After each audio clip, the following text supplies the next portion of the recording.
So when we discuss about the absorption process, we have looked back in the energy band diagram of material that we have, where we have the conduction band and also the valence band. So this material that have related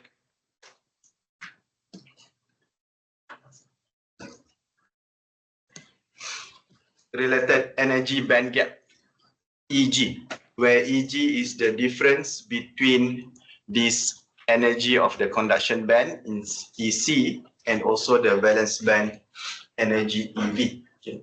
So when we have, or when we expose our material to that solar irradiation, so that solar irradiation, which is based on the electromagnetic energy, as you all know that when we have the solar irradiation, we can have the energy in terms of the frequency. So that electromagnetic energy, you can define in terms of that frequency. And that frequency will define how much the photon energy that we can have. Okay. So this photon energy, I think you all know E equal to H, the Planck constant multiplied with that frequency, and it need to have enough energy to excite the electron that is bonded with the atom or the lattice inside the material to have that one electron and one hole. So this will become free charges, or we call it as carriers. So when we have these free charges, you can have the flow of that electron. So this one, we have looked 6 kind of process, depend on how much the energy, or we define in terms of that frequency. So we can have the left side lower energy to the right side higher energy. And this alpha, which is the absorption process, we define what kind of process that we can have. 1, 2, 3, 4, 5, 6 that we have looked last week. For example, like the first one is the free carrier absorption. Second one is the phonon absorption. The third one is the photon-induced transition between state. Fourth one, exciton producing absorption. Fifth, band-to-band transition. And sixth, electron hopping. The main one is this one, the band-to-band transition, where we need to have the excitation of electron from the valence band to that conduction band. So that we also had discussed last week. And then that process 3, process 4, and process 5. We determine the number of that process in terms of this function G. So that function depends on the wavelength. So the wavelength also can be related with that frequency. I think you all already memorized H mu, and then the speed equal to frequency multiplied with that wavelength. Okay. So this function, which determine the numbers of these 3 processes, is related with that absorption coefficient that define what kind of material that you are using. And then when it go inside the material, it will be reduced. I think this one you already also known. When a light or some intensity go to a material, it might be have some reflection and it might be have some reduction inside that material. That kind of reduction usually we define in terms of exponential function. So this is some example that we have looked last week inside this material with the thickness of around 250 nanometer. So depending on the wavelength, that absorber can absorb that kind of energy and have that numbers of these 3 kind of processes happen inside the material. So this one are depending on the type of wavelength. So we have 300 nanometer and also 550 nanometer over there. And we also know that when we absorb the photon energy, for example, inside a material, EC and EV, you absorb the energy and you have the excitation of electron. So this electron and the hole, these free pairs of free carriers can be recombined back because the material tends to become equilibrium state. Okay. So if we tend to recombine back, and this recombination process, we can have three kinds of recombination process. Basically, in general, we can divide it into two types of recombination process, either radiative recombination process or non-radiative recombination process. When we say radiative, it means that when this electron recombine back with the hole, that energy, if you remember, energy must be conserved. Okay. So when electron go back or recombine back with that hole, that energy will be emitted as a photon or as a light. So that kind of recombination process, we call it as the radiative recombination. For the non-radiative, it can be the Shockley-Ritz-Hall recombination process or this Auger recombination process. That energy is not emitted as the light or the photon energy, but that energy might be go to the phonon, the lattice itself, or it can go to the other electron. So the other electron, the neighbor electron can be excited to the other energy state level. Okay. So this also, we also have looked last week, the radiative, non-radiative of Auger. So this can be trapped inside this energy state. So the energy will be given to the phonon, which is the lattice or the atom, or that energy can be given to this neighbor electron, and that electron can be excited to the other energy level inside the conduction band. Okay, so that one we had discussed last week, and we know that the first step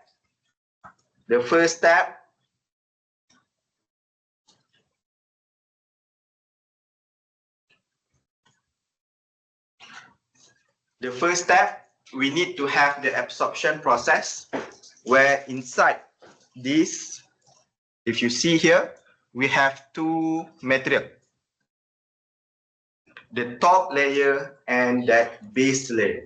So that two material, if we take example of that P-N junction, where we have a P-type semiconductor, where the EF is near to the EV, and we have N-type semiconductor, where the EF is near to that conduction band.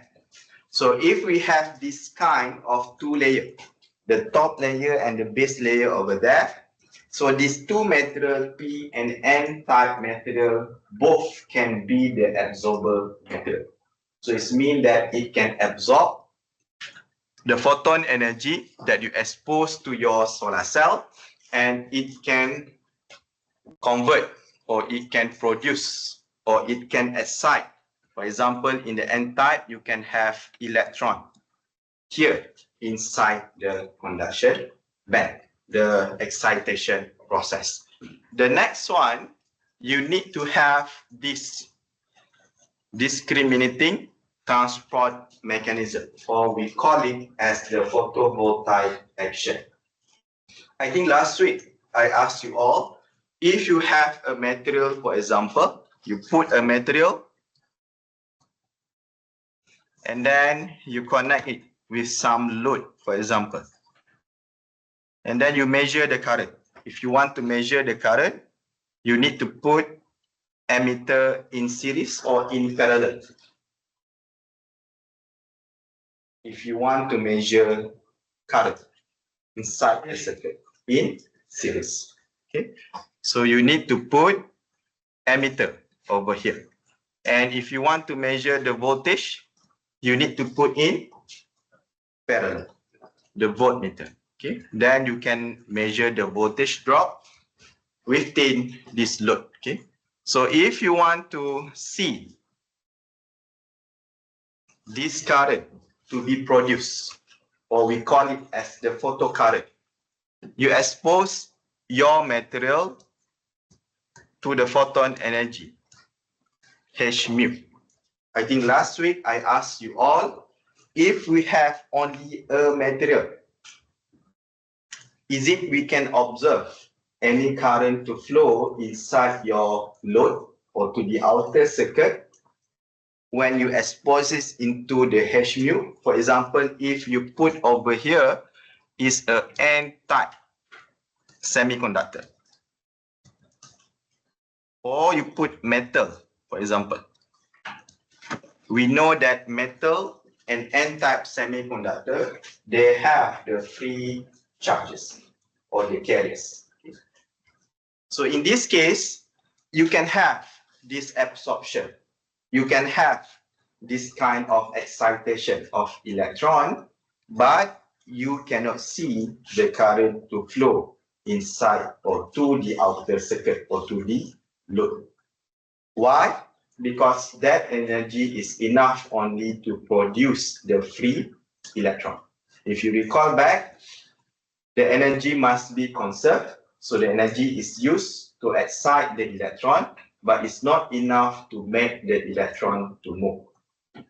Okay. So how can we make the electron to move? We need the third step, which is you need to discriminate between this electron and the hole that has been produced when you give the photon energy.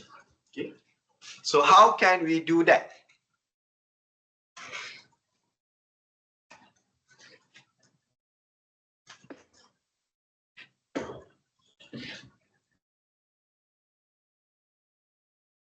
How can we do that? We need to have this kind of structure, or we call it as the photovoltaic action. We can make a PN homojunction. We can make a PIN homojunction, or we can make the heterojunction.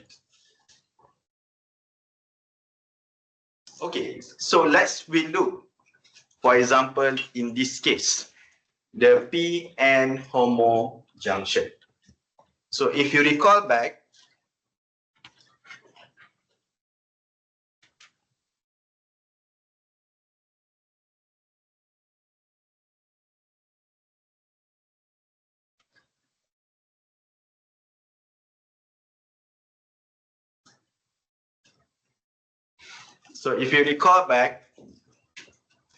when you have two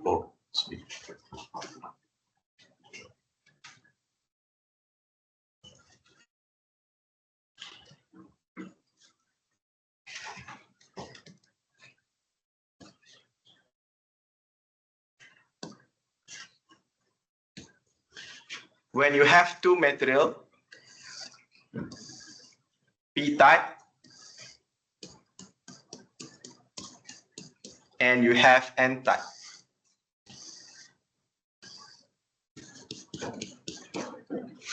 And then you connect it electrically. You make a junction over there. What will happen is they will tend to go to the thermal equilibrium state. So this electron here, there are more free electron inside the N-type, and there are more hole inside the P-type. So this electron, I think if you recall back, we have two kinds of transport mechanism. One is the drift, one is the diffusion. So in this case, the electron will tend to go towards the lower concentration region due to that diffusion. process. So what happened is this EF will become coincide, because that electron inside the N type will go to the P type and the hole will go to that N type. So when this happens, you can have the so-called the space charge region.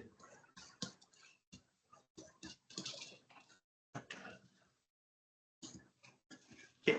So this space charge region happen in the middle, where that electron go to the lower concentration and the hole are going to the also to the lower concentration region. And this part right now, this part and this part are still neutral. It keep the N and P type behavior. Okay? So when it keep neutral, so it means that the distance between EF and EC are still same over here.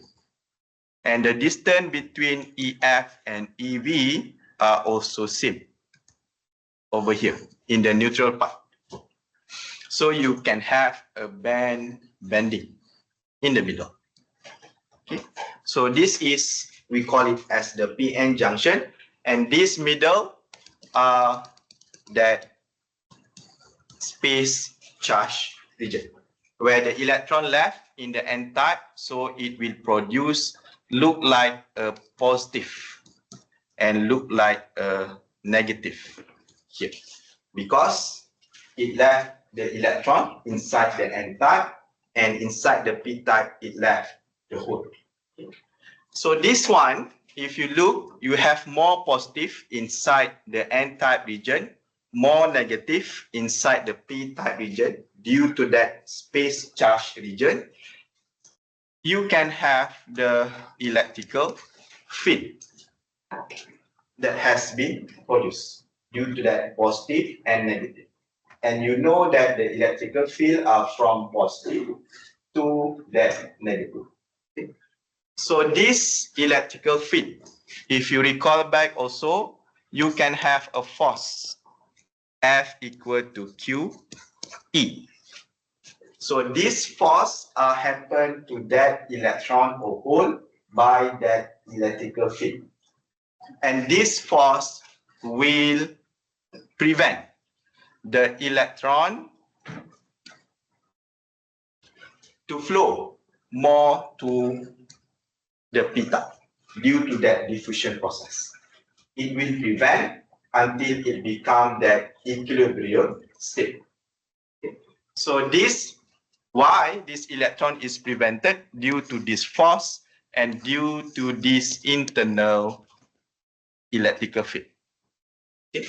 So even though this electrical field in the same direction, if you recall back, E must have in a different or opposite direction of that electrical field, the force. So this will stop, this will prevent more electron to diffuse to the P type. The whole same that diffuse to the N type, it will prevent by this internal electrical field. Okay. So this is the structure of PN junction. Okay, so right now, we know that by expose this PN junction to the sun or to the light irradiation,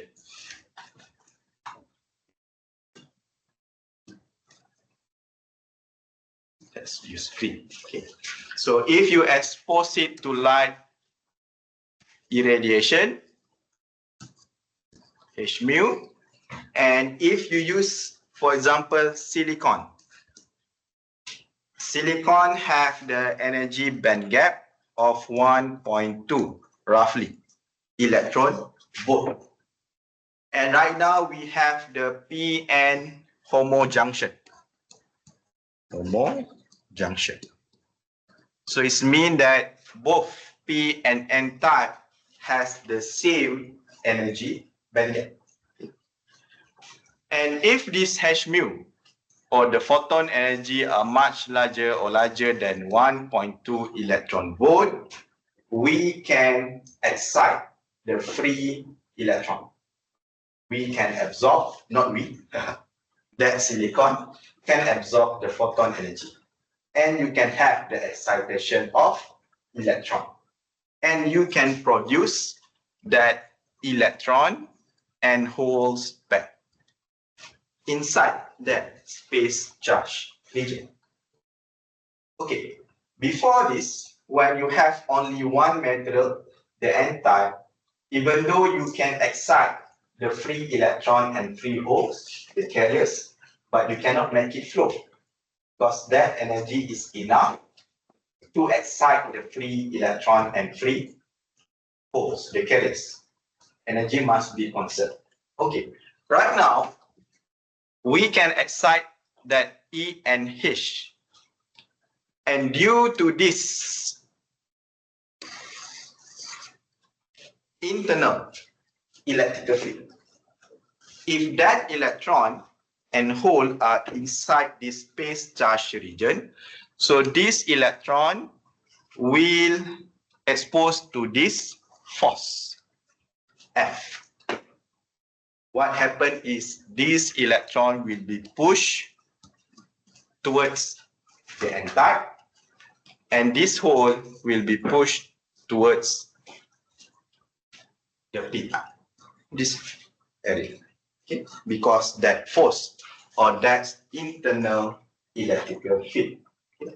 When this happens, we can make, or if you again you connect it electrically right now, this red color to the load, then you can have the current to flow to that outer circuit.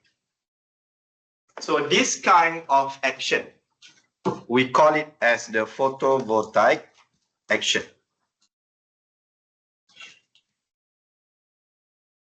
So the action to discriminate that free charges, the electron to one way, the hole the other opposite way. Then you can have the solar cell to be working. So we can have that three step. First, absorption happen by the material. The energy is enough to make the excitation of free pairs, the pairs of free electron and holes. And then you have the internal electrical field that also produce the work or contribute the energy to discriminate the electron at one side and the hole at the other side. So we can have a current to flow inside that solar cell. Okay. And lastly, the final step, this need to be happen continuously. You need to keep that electron and hole to flow inside that solar cell. Finally, you successfully make an energy conversion device based on the photo current effects. You make the absorption be happen, you make the excitation, and then you have that discrimination process. Okay, to make this thing, you need to have what kind of material? Firstly, you need to have the absorber. The absorber material. You need to have the absorption process to be happening. Okay. So in this case, if the P and N-type junction solar cell, both the top layer and the base layer can be absorbed. And then next, you need to have the photovoltaic action. Photovoltaic action means that you need to make the electron to flow one way, the hole to flow the other way. For example, like that. Okay.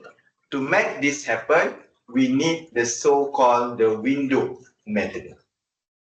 So the window material can be a material that not absorb the photon energy, but it allows the photovoltaic action to be happen. Okay. And then sometimes we also put the other cosmetic material. So that kind of material will help you to increase the efficiency or the performance of that solar cell. For example, like the anti-reflection coating.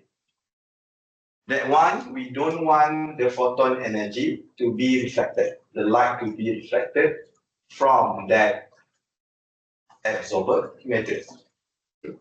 Or we can put this one, the so-called whole transport electron blocking layer or electron transport hole blocking layer. So this one or this layer help us to prevent the electron that flow inside our solar cell to recombine back with that free holes. How can we do that? We make a different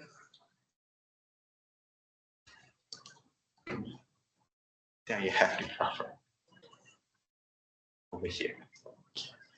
So we make or we use a larger band gap over there. So we want to prevent the electron to recombine back with the hole. So what we do at the contact, we put a larger band gap material over there. Okay. And the other material, which is the electrode.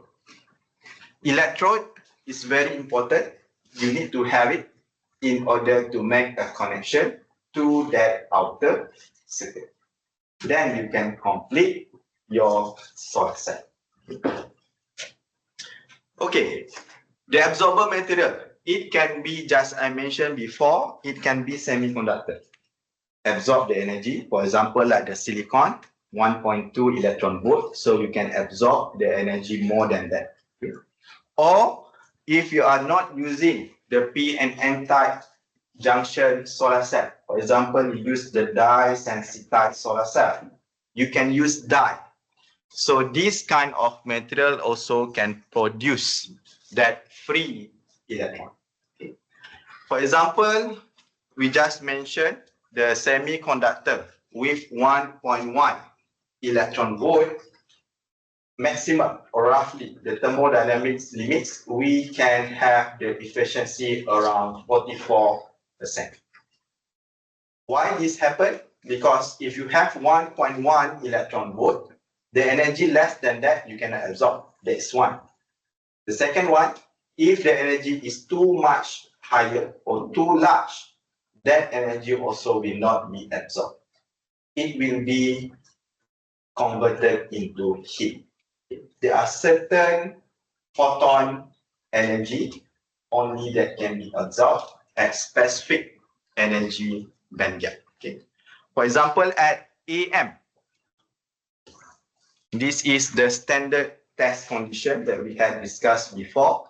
At AM 1.5, if you use that standard test condition, the current, the short circuit current, the photo current that you can produce based on the band gap of the material, this much. Okay. So that's why you need to choose the appropriate band gap in order to make that solar cell to become the absorber material. So this is some example of the absorber material based on how much the photon energy, how much the alpha, the absorption coefficient. So you can choose the material depending how large that absorption coefficient. Okay, before this, I also said that when you make the solar cell, you need to make sure, okay, you have the electron are flowing, the hole are flowing, and then you need to make sure it are well connected to the load. So when you want to connect to the load, usually you are using some wire.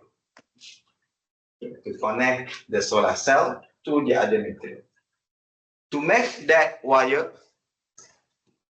or to make the current to flow well, you need to have a good connection between that metal material to that N-type or that P-type semiconductor. So how can you do that? You need to have a good contact between that metal and that semiconductor. If you are using the semiconductor material. The contact between metal and semiconductor. What are the examples of the contact that we can form between the metal and semiconductors? Anyway.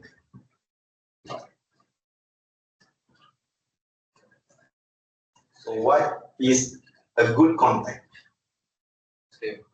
Silver. Yeah. Silver. Okay, material. Okay, silver can be a good metal material, but it depends on what type of semiconductor they are used. For example, if I have a semiconductor material, and then I have metal over here, and then I have also metal over here. This is metal. Metal. And then I give some voltage. And then I measure the voltage drop and also the current. The current need to be in series, the ammeter. Okay. Or I put some load over here. Okay. Some load. Then I measure the voltage. Either way, same. And then I plot the IV.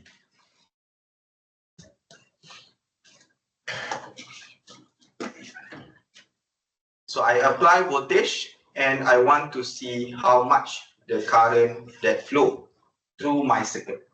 Okay. What is the best scenario? Or what is the best relation? Or what is the best graph that I can obtain here? For example, like the 0 volt, I apply 0 volt. If this is not a conversion material, conversion devices, you will get 0 ampere, right? So 0 ampere. Okay. 0 volt, 0 ampere. If I want, or if I give 1 volt, how much the current that I want to obtain? A good one. For example, 1 ampere. 1 ampere. This line or this point. If 2 volt, how much? 2 ampere, right? Yeah. Okay, 2 ampere. 2 ampere. So I can have a straight line. Yeah. So this is a good connection.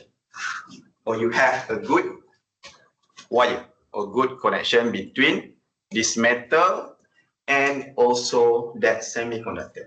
I have a linear relation between the current and also the voltage. So this kind of linear relation is obeying what kind of law? In circuit analysis, you learn in the first year when you do or you did undergraduate studies. If you have a linear relation between the current and voltage, it obeys what law in circuit analysis? Ohm's law. You have Kirchhoff law, right? You have, start with O. Ohm's law. It obeys the Ohm's law.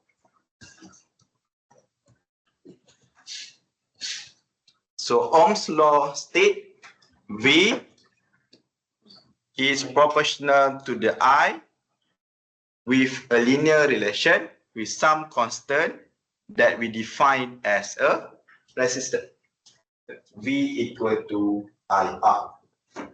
So it means that in this case, this gradient are 1 over R.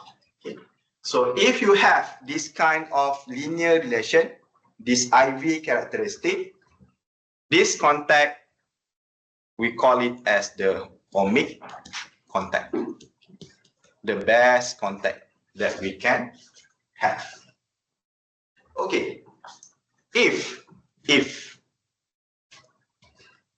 we change the material, still metal, but the other kind of metal, and then we do this kind of measurement, and we did this IV characteristic, you found that even though you apply 1 volt, the current is not flowing. And then you apply 2 volt, then there are small current start to flow. Then you apply 3 volt, then the current start to flow. Look like this, for example. That kind of contact, what we call it? Capacity. Correct. It looks like a capacitor. Very good. But what kind of contact? Anyone remember? This one we call it as a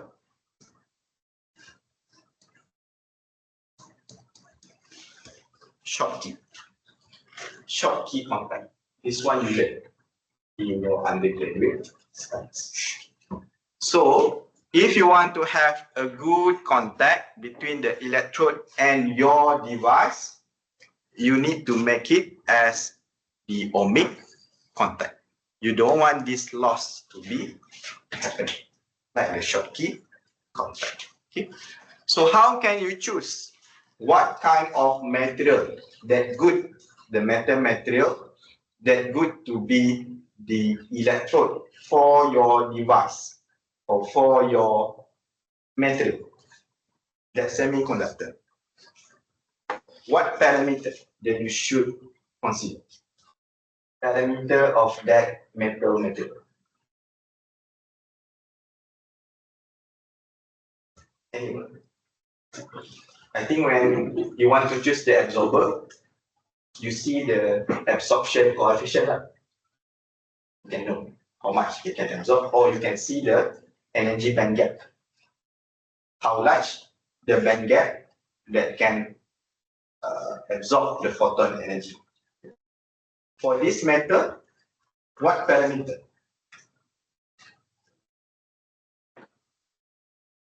that you can check, you can consider? Voltage. Voltage. Voltage is the measurement value. Right? The material properties. Band gap is the material properties, right? Silicon have this fixed band gap. If metal, what will? Anyone? Any idea? Conductivity. The word function. So if you want to choose the metal, you look at its work function. Why we look at the work function? Because we want to make either ohmic contact or a Schottky contact. This one, I think you also have learned before. If we consider a metal material over here, the metal material, if it is a metal material, where is the EF?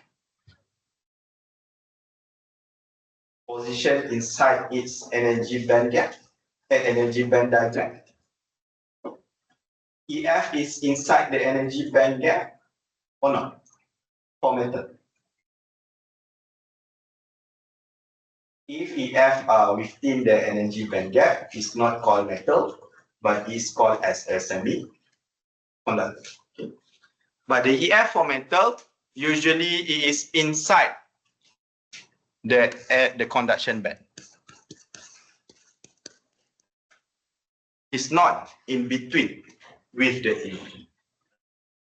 So this EF, if you recall back last week, we have this energy of the vacuum level. This means that the energy, the amount of energy that you need to excite electron go outside the material inside a vacuum space. So for metal material, since the EF are inside the conduction band, so we just consider the energy gap between that vacuum level and the EF. So that difference, we call it as the work function. For the semiconductor, the work function is from that vacuum level and EF. But the EF are between the EC and EV. If you want to consider the flow of the current, which is the carriers, the free charges, that electron must be inside the conduction band. So that's why for semiconductor, we not consider the work function. Rarely we consider the work function because EF is not inside the conduction band. We consider the EC, the conduction. Okay.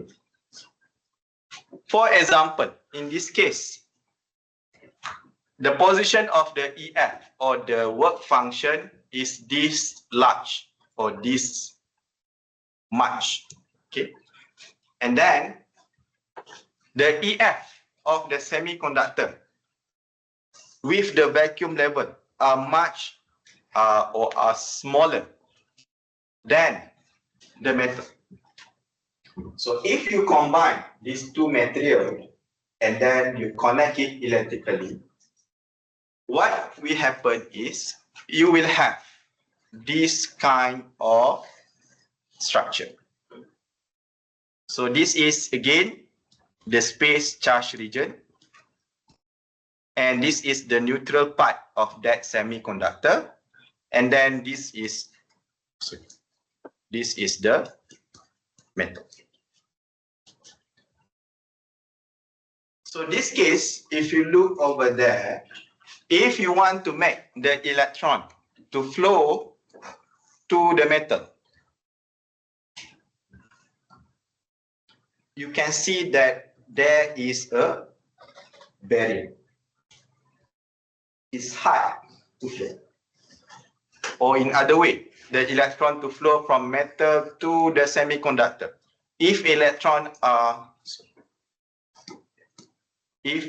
is here, it cannot go through the semiconductor because it don't have enough energy to jump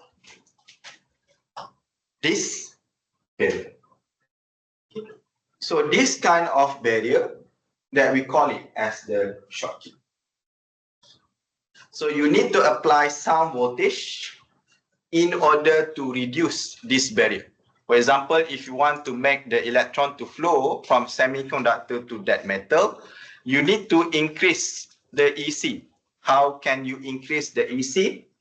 You apply some voltage to push the EF upward. So this barrier will reduce. So that electron can start to flow. At the first place, when 0 volt, if you plot the IV, okay, 0 volt, 0 ampere.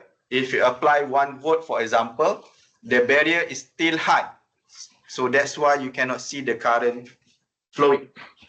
When you increase more, you can see that the electrons start to flow. So that's why you can see a small current to start flowing until there is no barrier at all, then it go linear.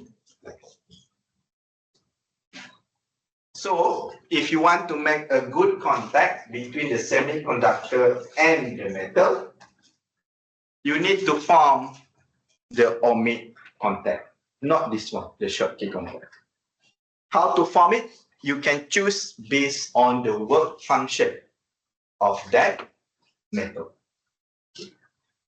So in this case, if you want to make without the barrier, what you need to do, you need to find the work function smaller than the work function of that semiconductor, or near or close to that work function of that semiconductor. So in this case, if you have a larger EF, for example, this metal are smaller work function compared to that semiconductor, you will have this kind of band diagram. So if you want to make the electron to flow from the semiconductor to that metal, you can see here there is no barrier. Easily, it can go to that metal or that electrode. Okay. So this kind of contact, we call it as the ohmic contact. Okay. And if you apply bias, you can increase more the current. Okay. So that's why you can have a linear relation when you have this kind of ohmic contact. Okay. Or if the semiconductor that you want to use and you cannot find the metal that have a work function near to that EF or smaller, for example, what you can do is you find or you make this barrier very steep like this. Compared to this one, the space charge region is big, right? Very long. But you make a space charge region very small, like this. When you have a steep, this barrier, steep barrier like this, you have the probability that the electron can tunnel through that barrier. So again, you also can achieve the ohmic contact. Why it can tunnel? Because there is some defect or there are some state inside the energy band gap that allow the electron to flow from the semiconductor towards the metal, or in other way. Okay, so this is how you can choose what kind of metal material to act like the electrode. Okay. So for the homojunction photovoltaic, if you want to make the homojunction, you can have 1, 2, 3, 4, 5, 6. 6 kind of solar cell, or 6 kind of structure of your top, base, and also the electrode. Okay. So this one, again, all is the homojunction, same. Energy band gap between the P and N type material. This one are using the PIN homojunction. Okay. And then you can put that one, the blocking layer. So this blocking layer will prevent, for example, if electron flow from here to here, it will prevent the hole to recombine at the contact position. We don't want the electron tend to recombine back with the hole because we want to make it free. Same goes over here. We don't want the hole, for example, or we want to block the hole to flow from that side. We want it to flow only at one side. Example, like that. So that's why we can have this much of structure for the homojunction. I think this one you can read. Okay, so even though you successfully discriminate the electron and hole inside the solar cell, but that electron and hole will tend to recombine at the whole place inside your PN junction. So this one you cannot run away. So that's why you have a limit how much the efficiency you can obtain due to that this recombination processes. You can have at the contact I just mentioned before, and how to prevent it. You increase a little bit of EC, for example, but you still can have a recombination process within the neutral part inside the N type and also the P type. Okay, heterojunction. Heterojunction is based on two kinds of material. You can have a different band gap. One is large, one is small, for example. And heterojunction, you can have two types. Either you can have a planar type or you can have a bulk heterojunction. When you say a planar heterojunction, you have that two materials are distinct with each other, like this. One can be absorber, one can be the window. Two different band gap. The other one, you can have bulk, where the material is mixed within that. But due to the phases, this will allow some part to become absorber, some part will become window. So you can have planar or you can have the bulk heterojunction. For the heterojunction, again, you can have this kind of structure to make. Okay. You can have absorber window, a sharp junction like this, or you can have a little bit space charge region over there, or you can use PIN, same like the HOMO junction. Same goes to the HOMO junction. You also cannot run away with that kind of recombination process. At the contact in the middle of P and N type, for example, and also at the contact at the back. Okay. Okay, last about the solar cell. Is it okay, everyone? You are all here with me, still with me? Or boleh? What time? 7 minutes. Last one, the dye sensitized solar cell, DSSC. So the DSSC, this is the structure. First, you have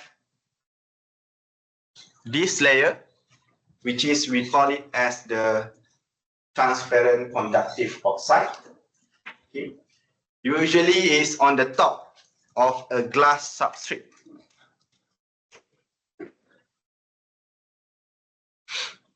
And then the second layer, we will have the dye. This one, the dye. And then the third layer, we will have electrolyte. And then the final one, we have the electrode. So you can connect it between that back electrode and with that transparent conductive oxide, which act like your electrode. Okay. So this is the structure of the dye-sensitized solar cell. And you can see here, the absorber that it used is the dye. It's not like the semiconductor P and N type. And then before this, the photovoltaic action, we make it based on the PN junction, the band bending. But in this case, we are using the electrolyte to separate or to make the movement of that electron. Or in this case, we call it by using the reduction and oxidation process. So this is how the dye-sensitized solar cell work. Okay. For example, this you have the glass and then you have the transparent conductive oxide. For example, you can buy right now like the FTO. like the zinc oxide and so on the top of the glass. Okay. And then you expose it to the photon energy. When you expose to the photon energy, it will go to that die.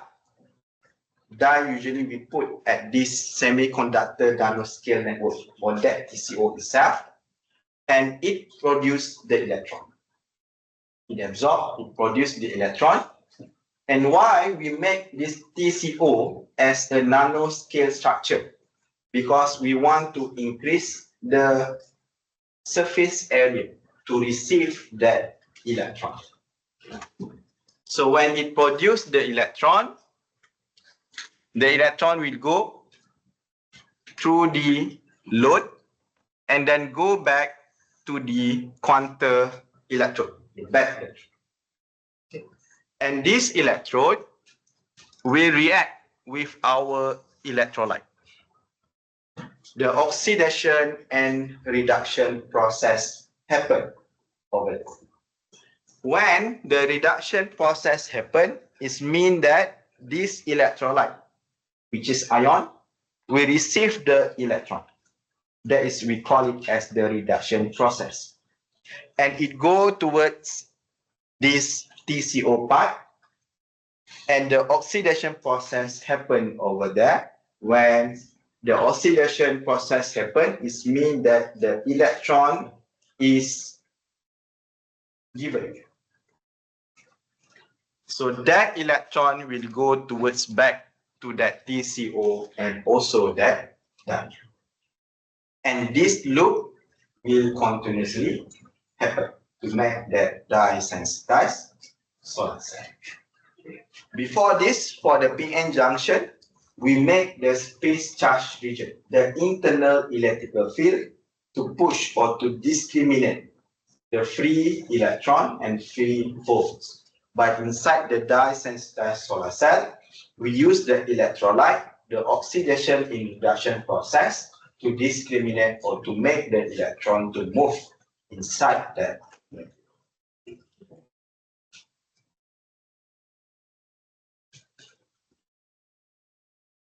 Okay, until here, any question before we go to that piezoelectric? I plan today we will finish until piezo. Okay. Any question? You are still with me? No. Okay. So if there is no question, I think we take a rest in around 15 minutes. So we start back at 4:30. 4:30. We start back.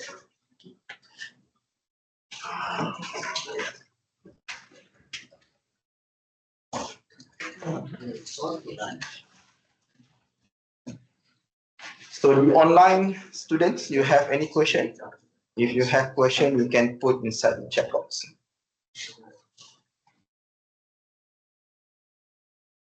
There is no question.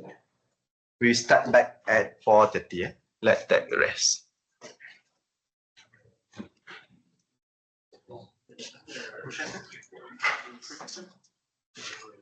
We have a playback uploaded to the master system.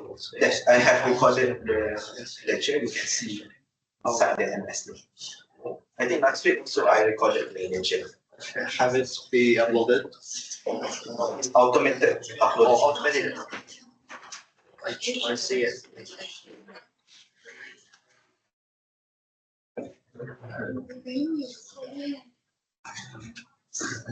Okay, for example, last week, you can see already over there.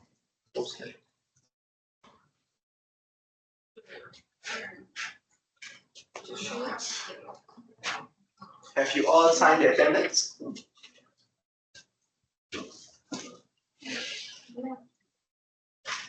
Already.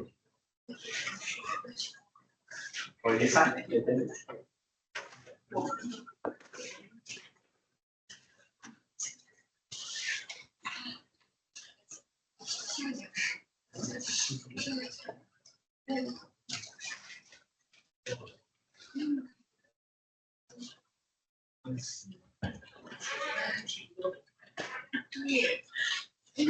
个今天老师的东西。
不是之前认识几个新人吗？他们天天叫我做水做是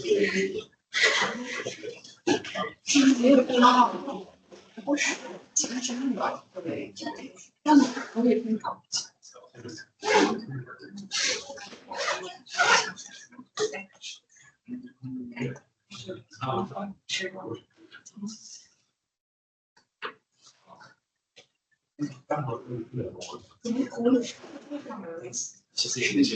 对，是就是一个。而每天考错几个题。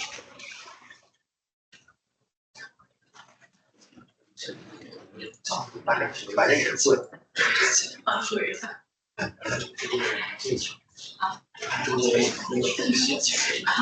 个？在哪？云顶吗？是那个从哪那个什么那个家人平常哦，对，那个把小狗吃掉。哎，我估计应该是看那个我看那个。在哪里？啊，对，也是。学习那个就是现在也可以。这300毛的漂亮的。哦，为啥可以？10月7日是今天。行。不行，我可能没什么会。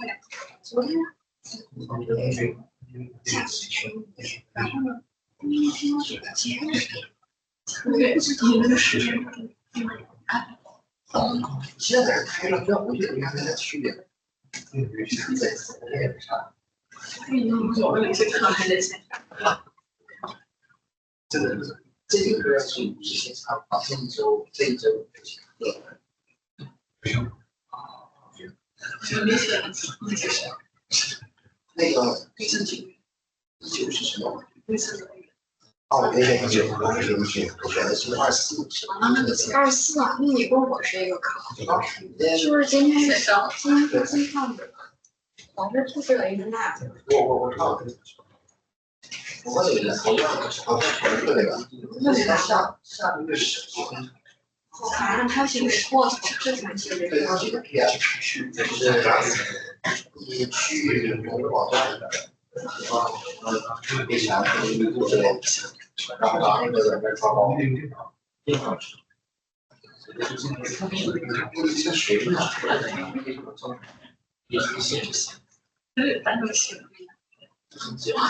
就是要下一个软件。用那个软件。什么手机？加。可以。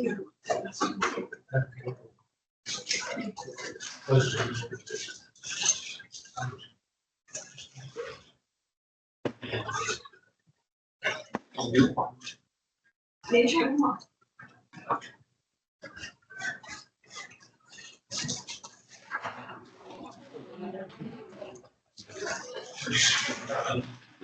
我觉得这个课是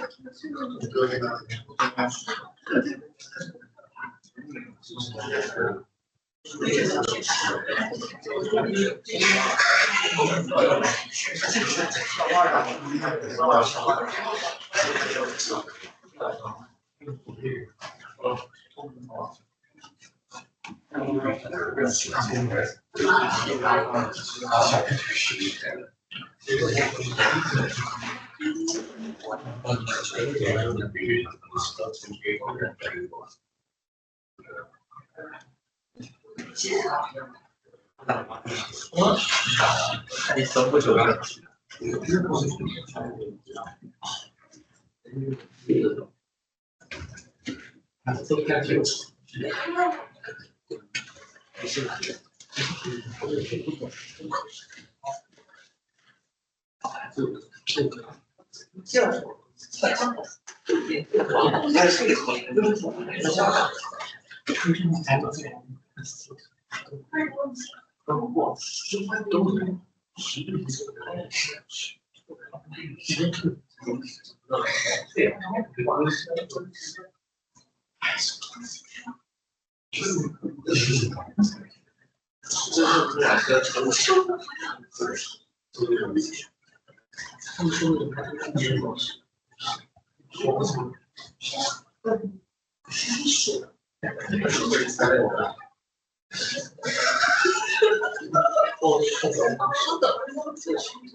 没关系，照回家给他收拾一下，然后换一回收拾。结果他真的没事，你那个视频出火，但是这样走，对吧？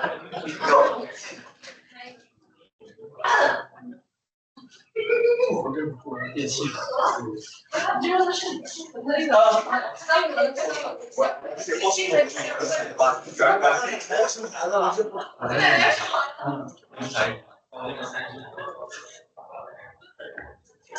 这些感觉。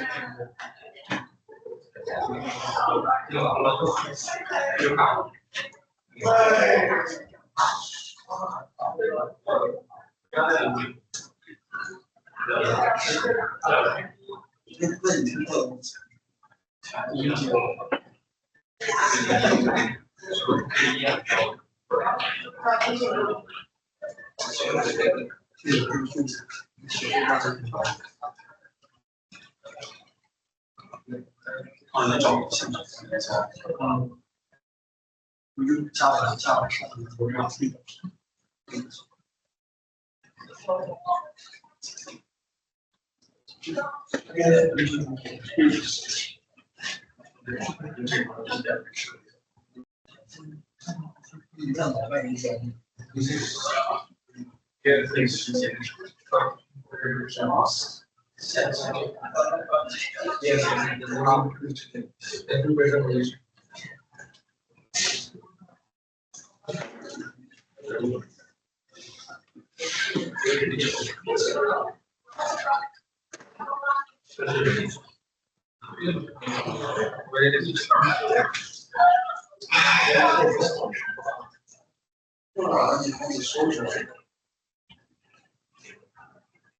用完了，那还得洗，再给全吃一部分。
但是我们吃很多时间，是有些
要买上去了。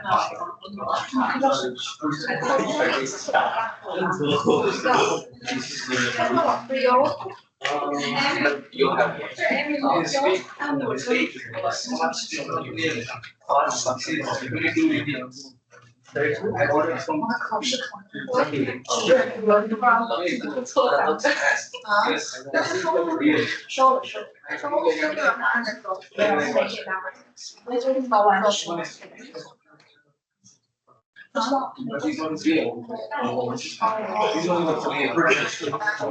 回去了。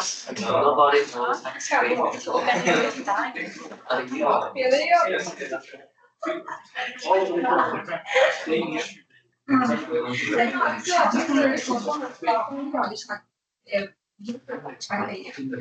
然后就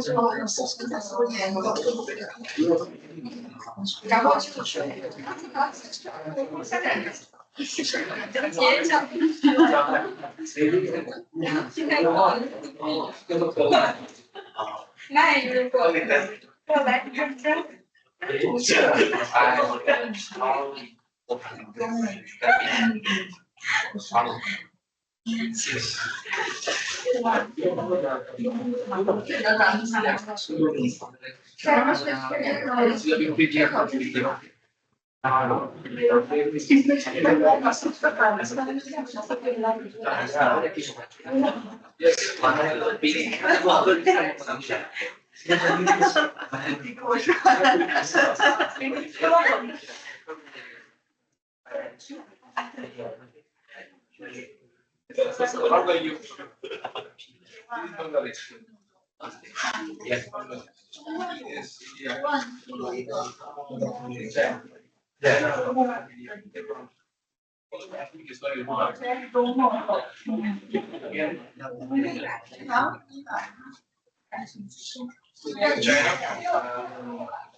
说咱是说是这个。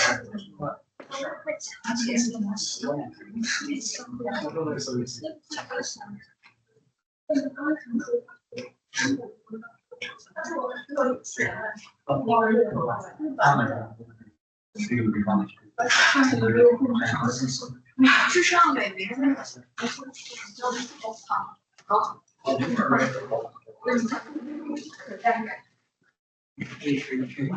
烧死了那个砍柴的，就那个砍上是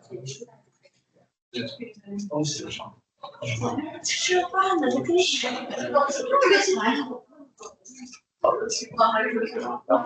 是今天带的新兵同学，今天同学是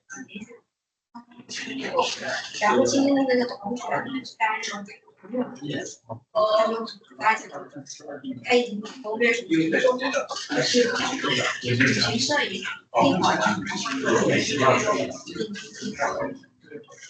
没有给你个好吧？让你说牌。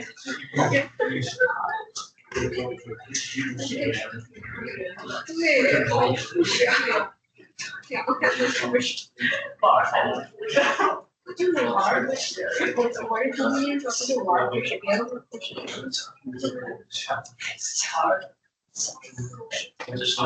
我人还没反应过来呢，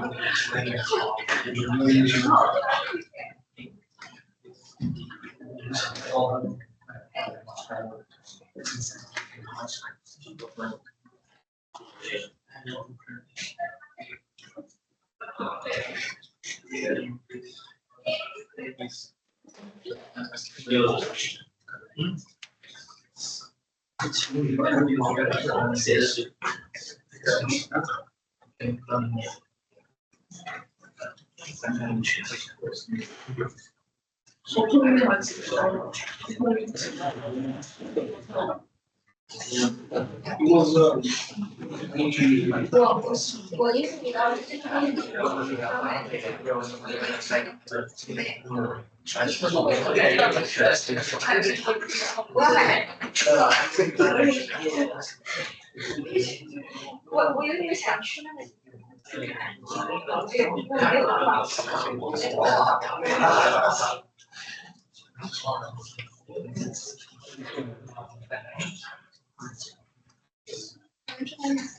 其实也是，但是这边只有，对，我们觉得，我想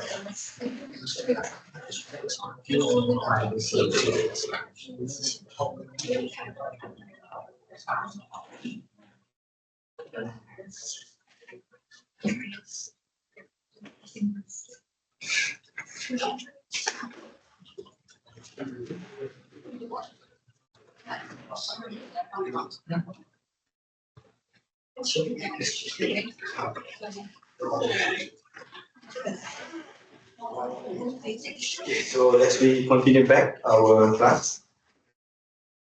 So the next energy conversion technologies we will discuss, not very detailed, about the piezoelectrics. So if you can read over there, the direct piezoelectric effect, where we convert the mechanical energy into electricity, especially in terms of stress, to electrical or charges distribution. Okay. So this was found back in at least 1880, few hundred years back, a long time ago. I think maybe most of you have watched the movie Titanic, right? Yeah. The ship sunk because they collide with the iceberg. Okay. And then due to the war and so on, the researcher has developed the ultrasonic sensor. So this kind of ultrasonic sensor is based on the wave, the vibration, to check either there is iceberg inside the water and so on. So this is based on piezoelectric application. Back on that day, we use this kind of material, the quartz crystal, but it's difficult to produce, especially if you want to make a sensor. You need to have a certain size to be sensing specific wavelength. But it's quite difficult to produce, and it's a hurdle to produce the ultrasonic sensor.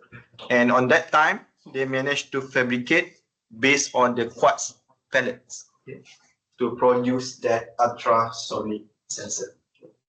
And we also use this kind of salt, but it has a short lifetime due to the dryness.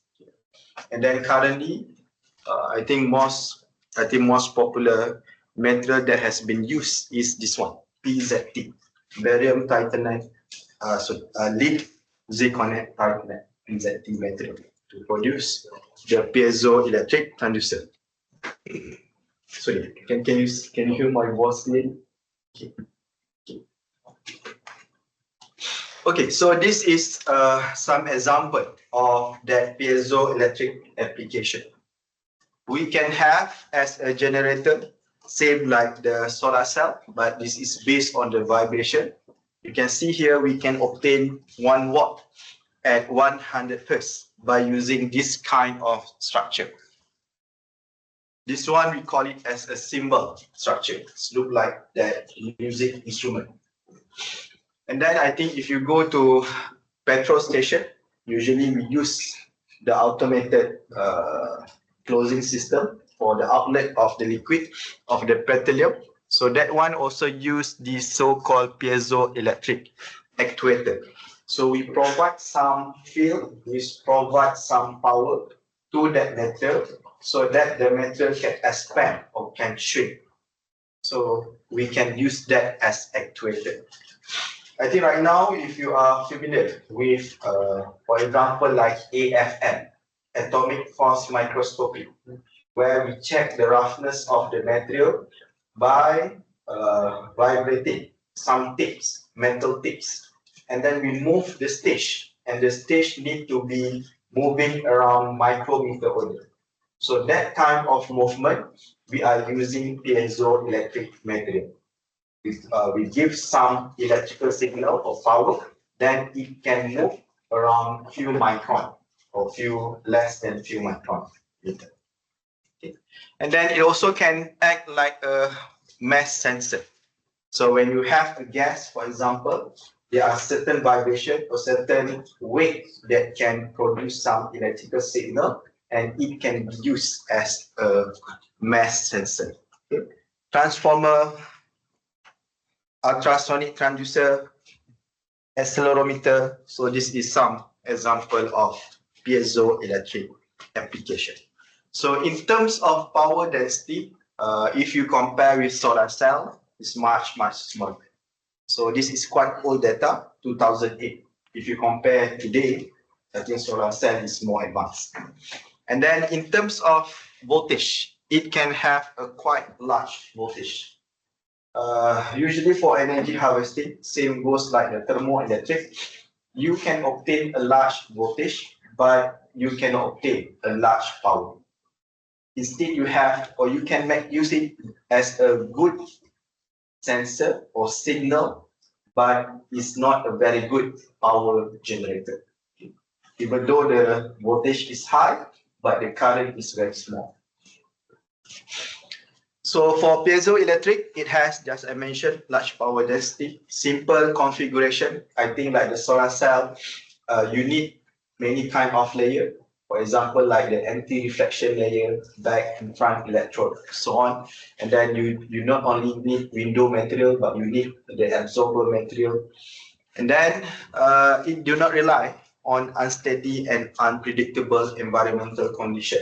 For example, like the solar cell, cloud, like the thermoelectric, the temperature. But this one, as long as you have vibration, you can produce electricity. Okay, so when we say about how to make the distribution of the charges, plus and minus, we need to know the polarization inside the material. We have plus one side, we can have negative one side, that you can produce some voltage, right? If you recall back in the first class, I explained to you, voltage means the force or the work need to be done to move 1 coulomb of charge, joule per coulomb. So the material itself can have the polarization characteristic, where there are some part more positive and some part more negative. So when we say about polarization, we can have electronic polarization, and we can have ionic, and we can have the dipole moment or the orientation or dipolar polarization. In terms of electronic polarization, usually they are inside one atom. One atom, you have the nucleus, and then you have the electron in the cloud or orbit that nucleus. So if you apply some charge or some electrical field, you can see that the nucleus might be moved towards one side or electron move to one side, so that you can have that polarization plus and negative. And then ionic, usually you can have ion inside a material or inside a liquid. Ion can become positive ion or can become negative ion. So when you apply electrical field, you also can have the distribution of that ion. More positive at one side, more negative at one side. And then when you learn about electromagnetic in your undergraduate studies, the charges itself. So we had discussed about free carriers, the electron and holes, for example. So that charges inside the material also can already have the polarization.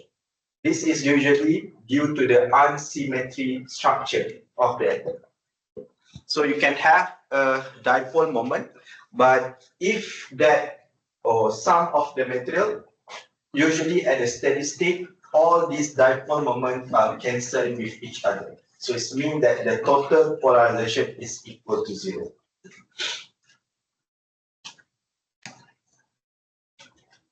Okay, so this kind of polarization can make it happen by applying some energy. And if we base depending on the frequency, how that polarization can be happening. So less energy is on the orientation is based on the electronic and then go to the ionic, the orientation, the dipole, and then go to the ionic and then go to the atom. Usually atom is very strong because it's bond with that nucleus.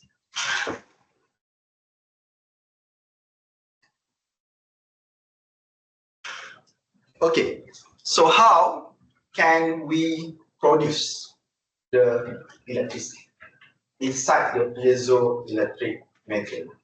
Okay. So this one, the direct piezoelectric effect.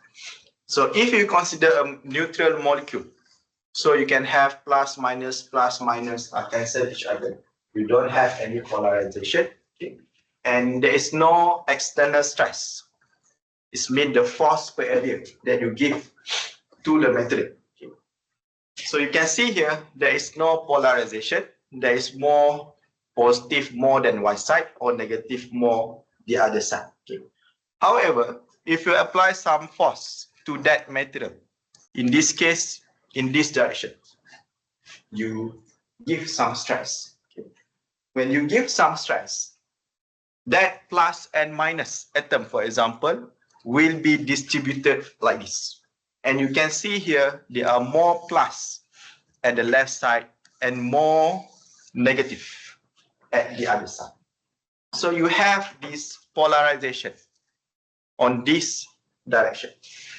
So if all the molecules or all the atoms act like that inside the material, you can see that at one interface, it's more negative, and at one interface, it will become more positive. So by applying some stress, you can generate field or voltage to that material. Okay. How can we generate the electricity by using this kind of things? Okay. So if you connect with some load or some wire and so on, okay, you will have inside the metal material, you can have a free carriers, electron that can freely move it around, but it don't have any force to allow it to produce. So if you connect with that kind of material, you apply force. When you apply force, as I mentioned before, you can see that there is a fixed charge density appears on the surface that with contact with that electrode, negative and positive. So it's look like a battery over there. And this polarization generates an electrical field that I mentioned that cause the flow of free charges inside the conductor to bound with that negative. So that positive will go to negative and negative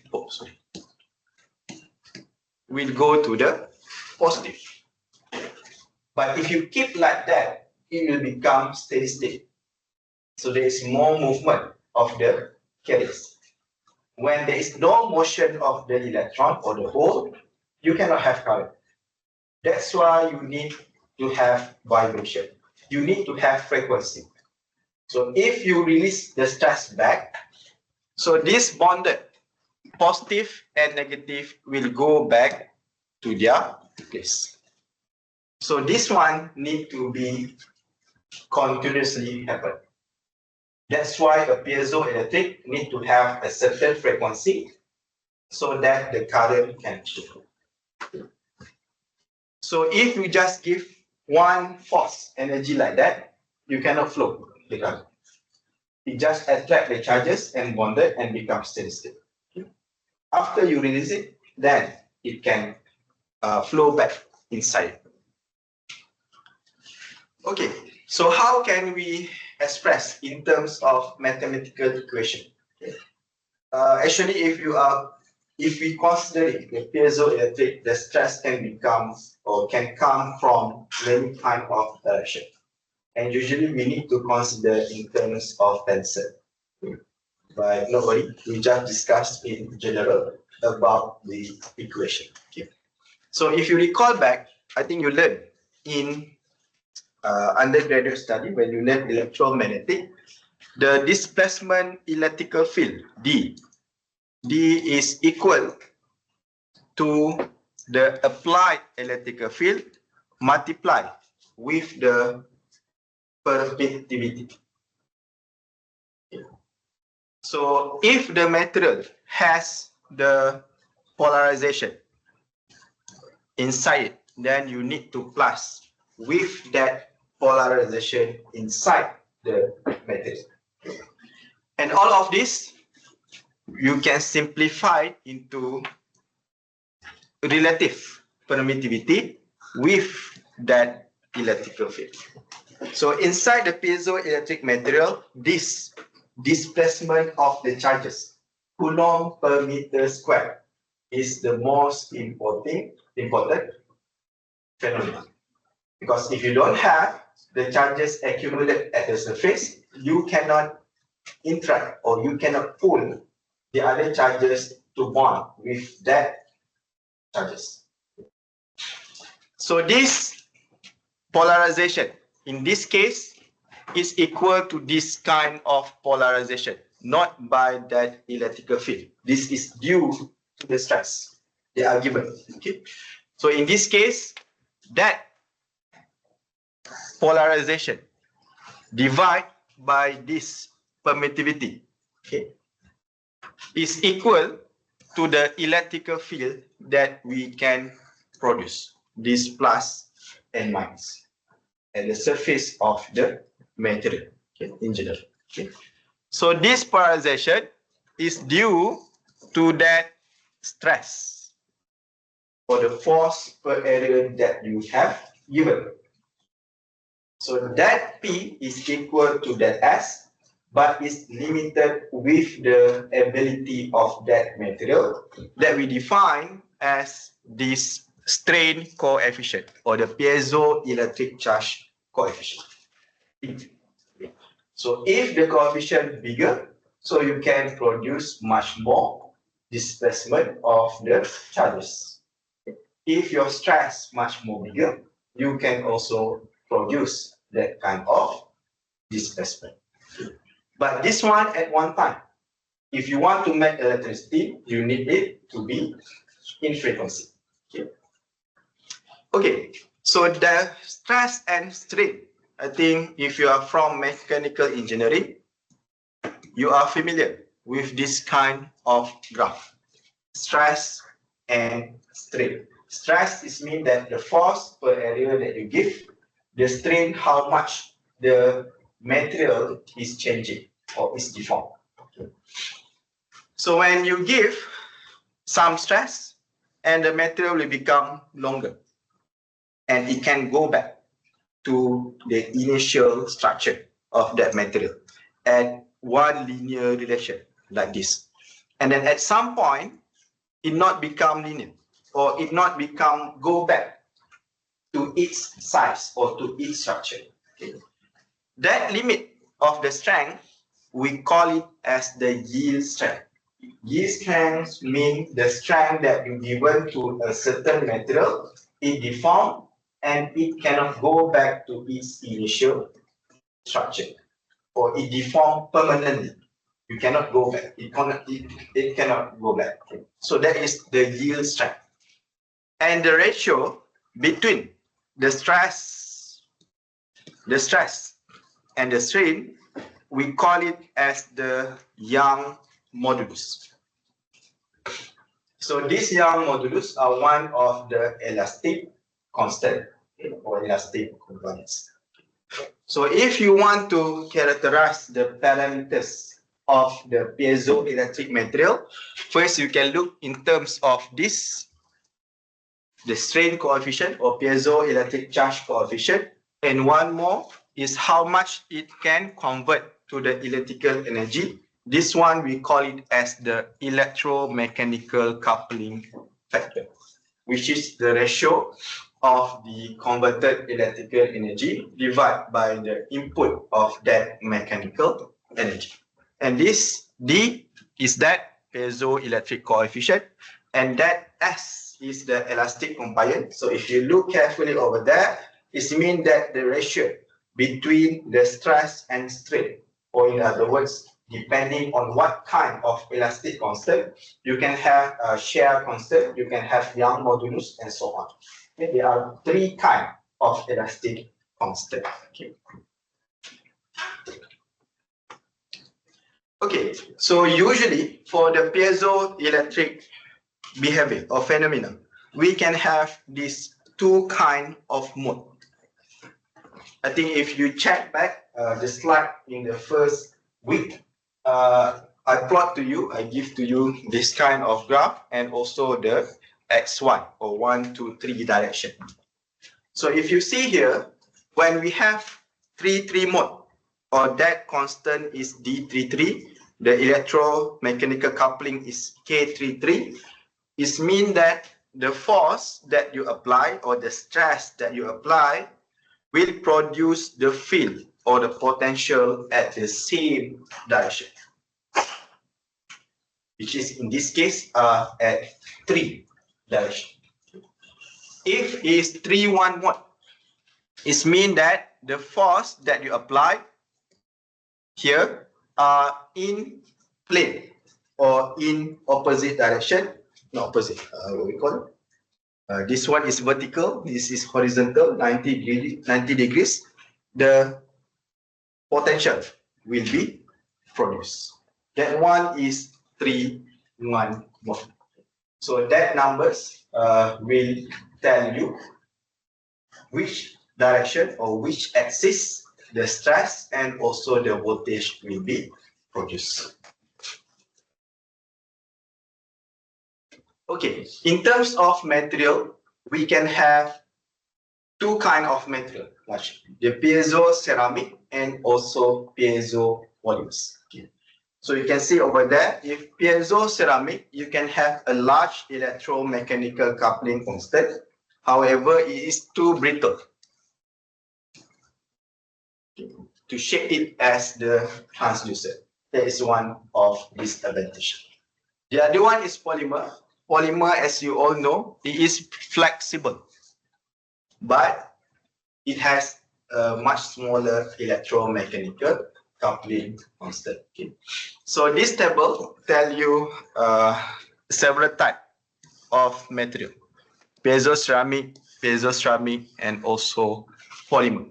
And you can see here we can have that piezoelectric coefficient, and we also can have electromechanical coupling. Okay. And then you can compare how much the value for each constant. So if you want to apply certain material to be used as the piezoelectric material, you can consider these parameters. Okay.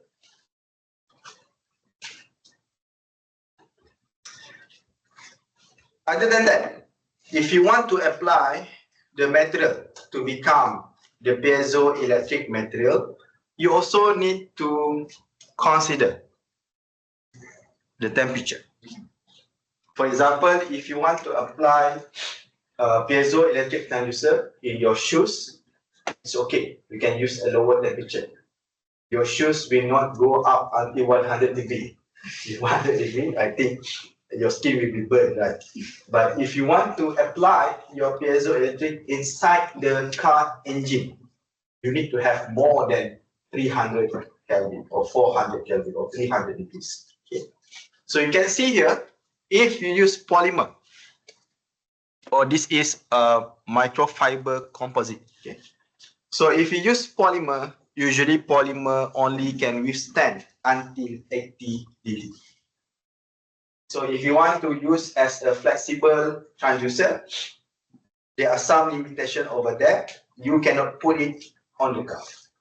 It will be melted or it will be permanently deformed, for example. Okay. So if you use this one, the PZT, you can use until 230 degrees, which is at low temperature range is good. Okay. As you all know, our waste heat for low temperature range is quite long. So you can find a lot of place that can be applied with until 230 degrees. Other than that, this one also you need to consider the Young modulus, how much it will be deformed. For example, if you give some stress, it change to very long. It will affect the other kind of component inside your system. You also need to consider that. Okay. And then the yield strength. If you have a lower yield strength, like this, for example, like 20. So if your application will vibrate more than 20 megapascal, for example, so if you use PZT, your PZT will be broken. The shape cannot be go back more than that. So you need also to consider the yield strength. And this D, K, and dielectric constant is about the conversion efficiency. How much you can convert the stress to that distribution of charges.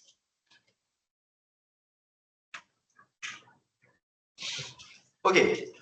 At the initial slide, I also said that the structure is simple. Usually, it needs only the piezoelectric layer and also the metal layer. And we can have many kind of structure, like the cantilever.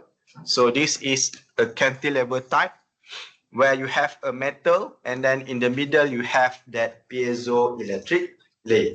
Usually you give a vibration like this, so it will vibrate like that, and it will produce the potential. Or you can use the symbol, like the music instrument. This one received from one of the example, the slide I had shown you before. Okay. Or we can also use the stack, so to increase the voltage, like the fuel cell. We can stack it to increase the voltage, or you can use this kind of shape, like the shell. Okay. So each shape and so on to increase that conversion efficiency. So we not discuss about that. So if you are interested, you can find out why we are using symbol, why we are using this kind of cantilever, and it also depending on what type of application that you want to apply. How to test it? Quite simple. You give vibration, and then you measure the output, which is the current. This is some typical example. How can you measure the piezoelectric transducer? Okay, some example. PZT, this one. MFC, microfiber composite. PVDF, polymer. The size you can see over here, length, width, height, okay, and then the volume or the density, this much. And this graph show us the power density as a function of the current and also the voltage, the power curve. And you can see here, these are for PZT, these are for MFC, and these are for PVDF. Why we are measuring in terms of power density? Because we are considering also the size. So you can see here, if the PZT, you can obtain around few thousand microwatt per centimeter square. If you use polymer, PVDF, you can see it's around few 10. So it's around 100 times larger power density. if use the PVF. Okay. MFC, the composite is almost same like the polymer, few tens microwatt. So you can see here it's quite small per area density. Just I mentioned before, not only this one, the power, but you also need to consider the temperature application, the yield strength, to consider where you want to apply your piezoelectric transducer. Okay.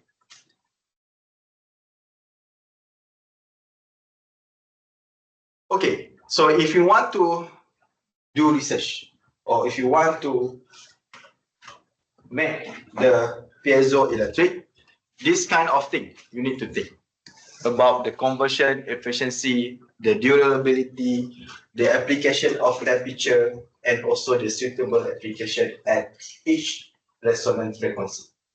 For example, I just mentioned before, if you want to use at your shoes or if you want to use at your car engine, it's different. But how much it can produce is depend also on that material. So this is a typical example what people did in order to improvise that kind of points. Either we can enhance the material properties like this, or we can improve in terms of architectures or the structure itself, like using the symbol, the cantilever, so on. And this is a typical example. For example, like using nanowire like this, you also can improve the performance of that piezoelectric transducer. And this one, depending on the structure, you can use the zigzag, for example, to increase the performance of that piezoelectric transducer. Okay, until here, any question?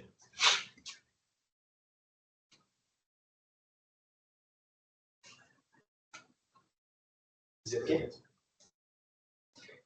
Okay. I think I do quite fast, huh? Piezoelectric.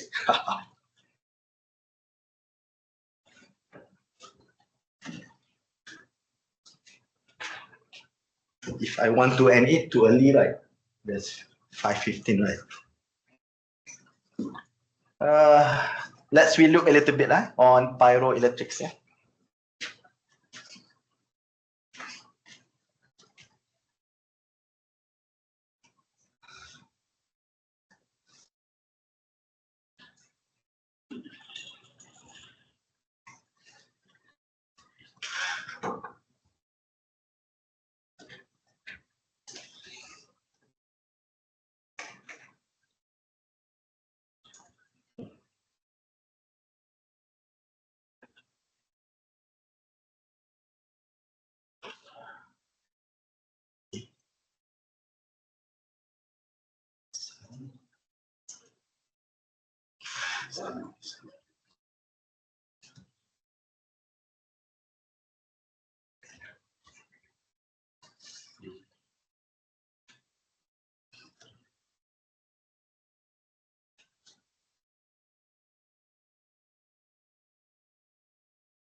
So we just mentioned that piezoelectric can produce electricity through the stress, the vibration.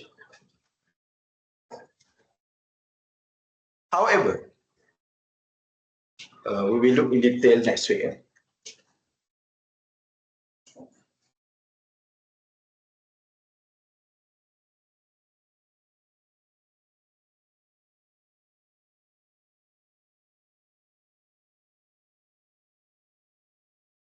This diagram, we call it as the Heckman diagram, where it relates the electrical, the thermal, and the mechanical. When we say about electrical, it will be related with the displacement of the charges or the field, and the constant that relate D with E. I think if you recall back D, sorry.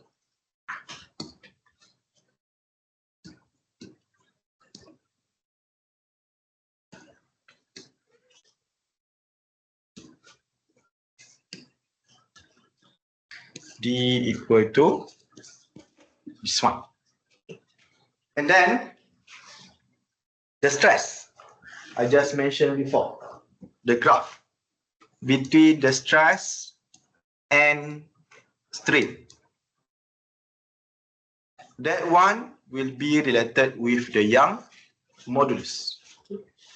And then the thermal, the heat or the temperature, it will be related with the entropy.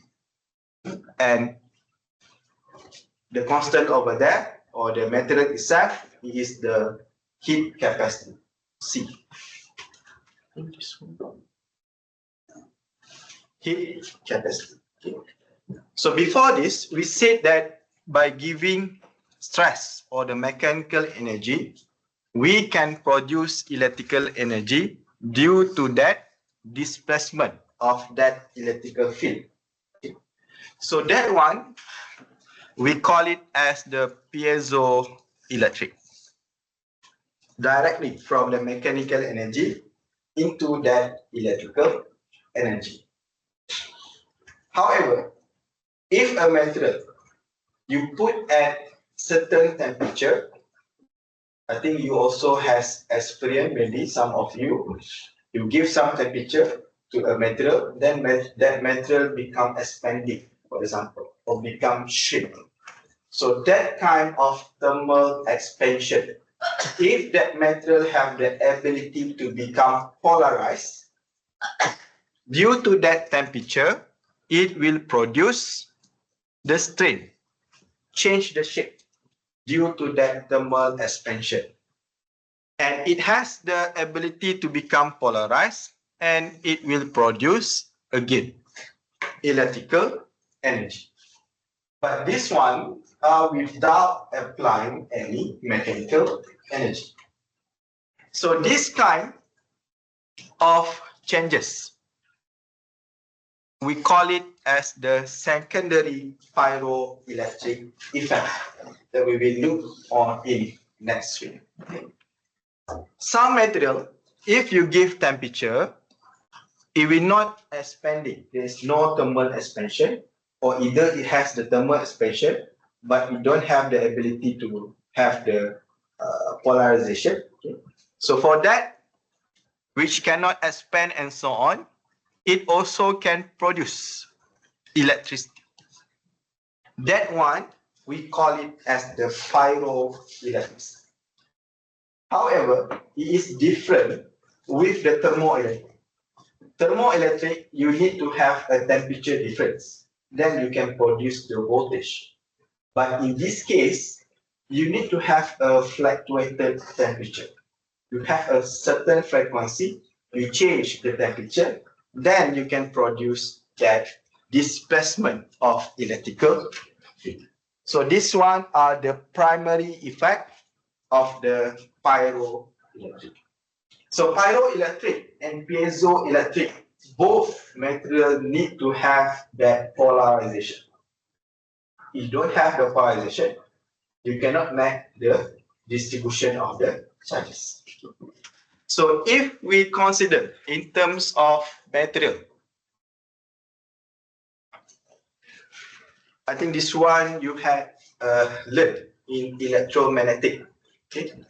If you plot a graph of electrical field, with the y-axis is the polarization. You call it as the spontaneous polarization inside the material.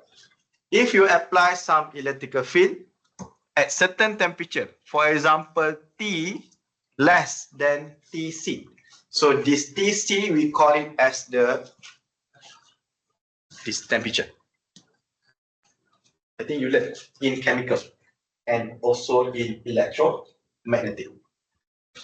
You can find we have this kind of loop.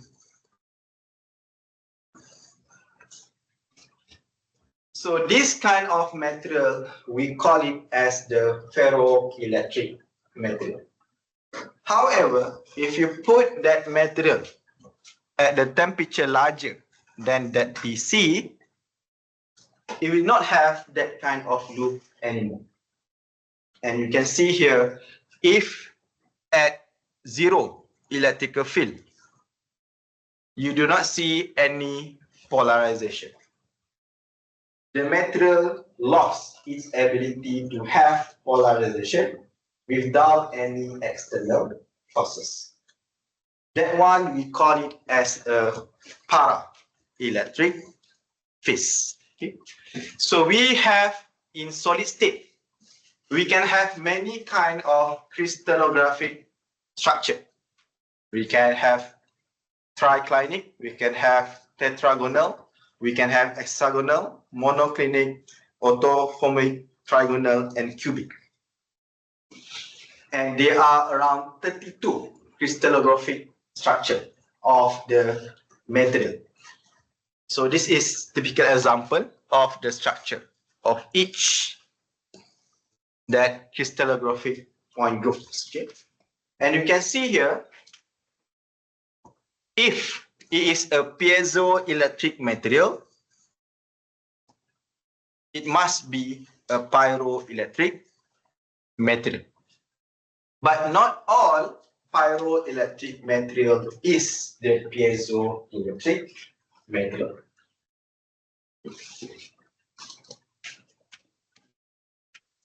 That from 32 crystallographic symmetry classes, we need to have the non-centrometric. Just I mentioned before, you cannot be asymmetric. If asymmetric, the positive and negative will balance each other. So there is no polarization. So from 32, you have 21. And from that 21, 20 can become piezoelectric. And from that 20 piezoelectric, only 10 is pyroelectric material. So if you have a ferroelectric polar material, to confirm, then you can become a pyroelectric material. But if it is a parametric, but it still has polarity, it still can be a pyroelectric material. But if you don't have the ability to produce polarization, even though you give external forces, you cannot make it used as the pyroelectric or piezoelectric material. So this is some typical example of material that we have for that pyroelectric. So maybe some of you will think the pyroelectric and piezoelectric is quite a lot of different. Actually, it's not very different because both are based on polarization. And it's based on either you give mechanical or you give temperature. For the temperature side, it can be from the thermal expansion, the secondary effect of the pyroelectric, or the temperature fluctuation itself can produce the polarization or the distribution of charges.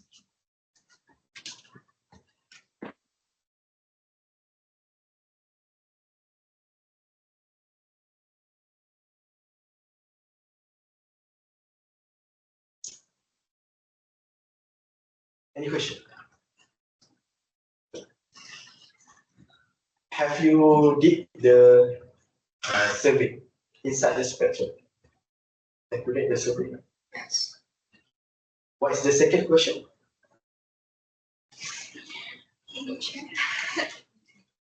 There's no this page opens on 7.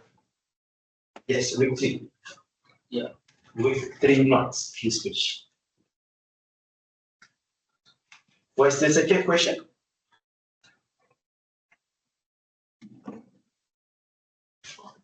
What would the most rising technology in the future of energy harvest? Okay. What do you think? I can open it. Let me check.